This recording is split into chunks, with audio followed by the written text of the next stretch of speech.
72 horas, el tiempo que tuvo el mundo para decidir si ocurría la Tercera Guerra Mundial. En octubre de 1962 el mundo estuvo a una sola persona de una guerra nuclear.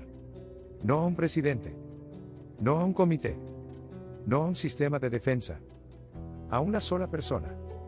Un oficial de submarino soviético llamado Vasily Arkhipov tuvo que decidir si lanzar un torpedo nuclear contra los Estados Unidos en las profundidades del Atlántico, incomunicado, creyendo que la guerra ya había comenzado. Votó que no. Esa persona es probablemente el ser humano que más vidas salvó en la historia de la humanidad. Y la mayoría de las personas nunca ha escuchado su nombre. Bienvenido a Cifras que cambiaron todo. Hoy la historia gira alrededor del número 72. 72 horas en las que el destino de la civilización moderna dependió de decisiones tomadas en salas de guerra, en despachos presidenciales y en el interior de un submarino a 200 metros de profundidad. Quédate hasta el final porque la revelación sobre cuando el mundo supo de Vasily Arkhipov y de su papel en esas 72 horas es la parte de esta historia que más cambia la perspectiva sobre cuántas veces la humanidad ha estado al borde sin saberlo.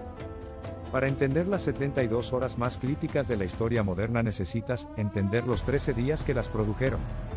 El 14 de octubre de 1962, un avión espía U-2 de los Estados Unidos fotografió sobre territorio cubano instalaciones de misiles soviéticos en construcción.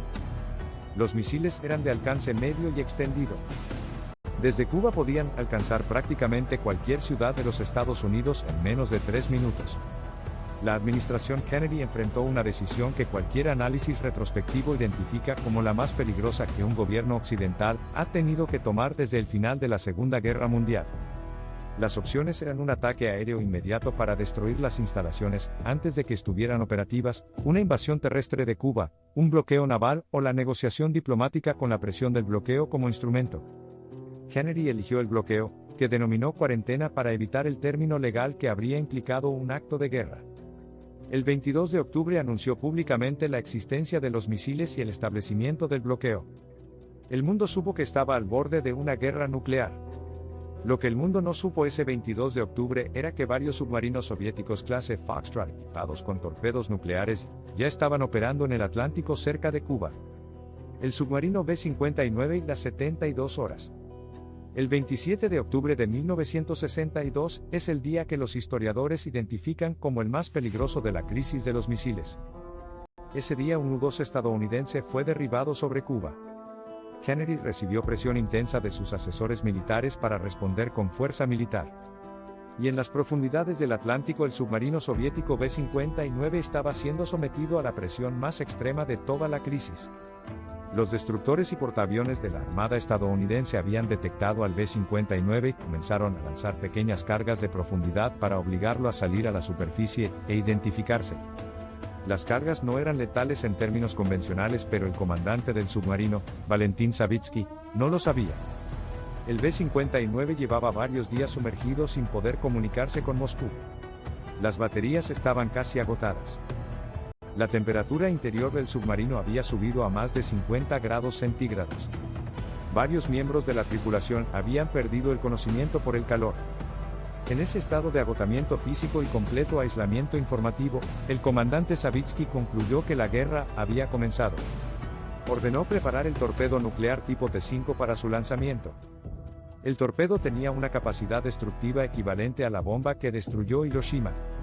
Según los protocolos soviéticos para el uso de armas nucleares tácticas en submarinos, la decisión de lanzar requería el acuerdo unánime de 3 oficiales.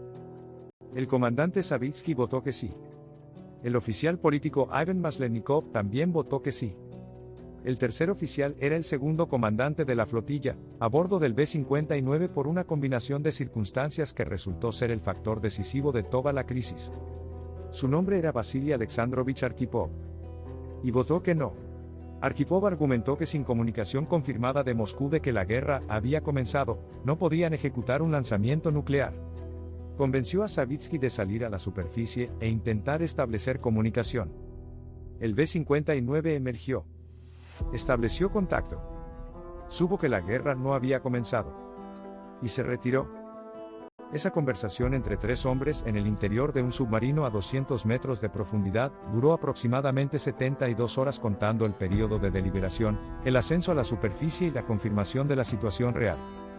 El 23 de octubre el presidente Kennedy, sin saber nada del incidente del B-59 que no sería desclasificado hasta décadas después, acordó con Khrushchev la retirada de los misiles soviéticos de Cuba a cambio de compromisos estadounidenses en Turquía. La crisis terminó oficialmente el 28 de octubre. Pero la crisis real, la que nadie conoció en ese momento, había terminado 72 horas antes en el interior del B-59. Y ahora llegamos a la revelación que más cambia la perspectiva sobre toda esta historia. Vasily Arkhipov nunca fue reconocido públicamente por lo que hizo durante su vida. Regresó a la Unión Soviética. Continuó su carrera naval. Ascendió al rango de vicealmirante. Se retiró. Y murió en 1998. Los documentos que revelaron su papel específico en el incidente del B-59, las actas de la deliberación sobre el torpedo nuclear, los testimonios de los sobrevivientes de la tripulación, fueron desclasificados parcialmente en 2002, 4 años después de su muerte. El reconocimiento público de lo que Arkhipov había hecho llegó póstumamente. El hombre que votó no y posiblemente salvó la civilización moderna murió sin que el mundo supiera que lo había salvado. El número 72. 72 horas de deliberación en las profundidades del Atlántico. 3 hombres con autoridad para decidir. 2 votos que decían sí. 1 voto que dijo no. Y todo lo que existe desde octubre de 1962 hasta este momento, en que estás escuchando estas palabras depende de ese voto no. Si este mensaje te tocó, suscríbete. No por mí, sino por ti. Porque si esto te resonó es porque hay algo en ti que entiende que los momentos más importantes de la historia, frecuentemente no son los que se recuerdan en los libros. Son los que ocurren en silencio, sin testigos, en lugares donde nadie espera que ocurra nada decisivo. Un submarino. 72 horas. Un voto. Toda la historia posterior.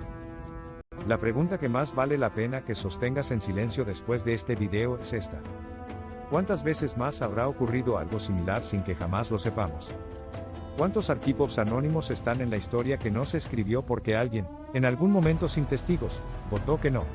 Y si quieres continuar explorando los números que cambiaron todo, el próximo video analiza el número 300, los espartanos que detuvieron a 200.000 persas durante 3 días en las Termópilas, y salvaron el camino hacia la democracia occidental en 480 a.C. Nos vemos en el próximo análisis. Porque los números más importantes de la historia no son los más grandes.